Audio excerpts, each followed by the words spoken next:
हमारे विकसित तो नहीं लेकिन विकासशील देश भारतवर्ष में अनेक मतलब धर्मों और परंपराओं का ये हम लोग का देश है और इसीलिए हम लोग का देश अनेकता में एक के रूप में दिखाया जाता है। यहाँ पर जो हम लोग का सनातनी जो धर्म है, उस धर्म में हम लोग अपने बच्चों को जो संस्कार देते हैं, उन संस्कारों में देखा गया कि अब के संस्कार और उस समय के संस्कार, यानी कि आज से 25-30 साल पहले और अभी के संस्कार में क्या देखा जा रहा है कि हमारे काफ़ी बदलाव हुए हैं। यानी कि हमारे भी जो नौजवान बच्चे हैं वो पश्चिमी सभ्यता को ज़्यादातर फॉलो करना चाहते हैं। खुशी की बात है, ये करना भी चाहिए, लेकिन जैसे कि एजुकेशन जो आगे बढ़ रहा है, इसमें हमें लग रहा है कि जो बच्चे हम लोग का शिक्षा से वंचित हो जाते हैं या जो काफ़ी कमज़ोर तबके के लोग अभी भी हैं, उनकी संख्या काफ़ी है। इनके बच्चे अपने आप में एक आत्मग्लानि महसूस करते हैं, क्योंकि जब शहरों या और भी विकसित महानगरों में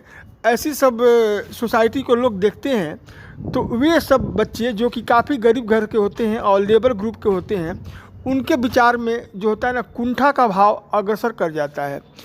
तो मैं यही कहने जा रहा हूँ आप लोगों को कि सरकार को हमें क्या करना चाहिए, हमारी सरकार को, कि कम से कम जो शिक्षा है, शिक्षा के जो नीति है ना, उसको बदलाव करना चाहिए। क्योंकि अभी का जो शिक्षा नीति है ना, ये एक तरह से गरीबी और अमीरी की खाई को बढ़ती जा रही है। यानी कि ये पाट नहीं रही है, ये बढ़ाती जा रही है, क्योंकि ये शिक्षा कोई काम की नहीं है।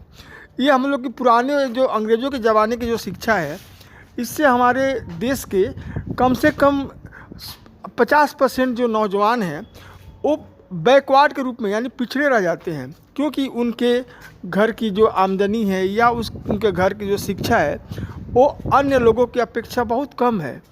तो गवर्नमेंट तो इसे बहुत ज़्यादा ध्यान दे रही है, लेकिन क्या बताया जाए कि करप्शन जो है ना, ये पूरे हम लोग को देश को बर्बाद करता हुआ जा रहा है।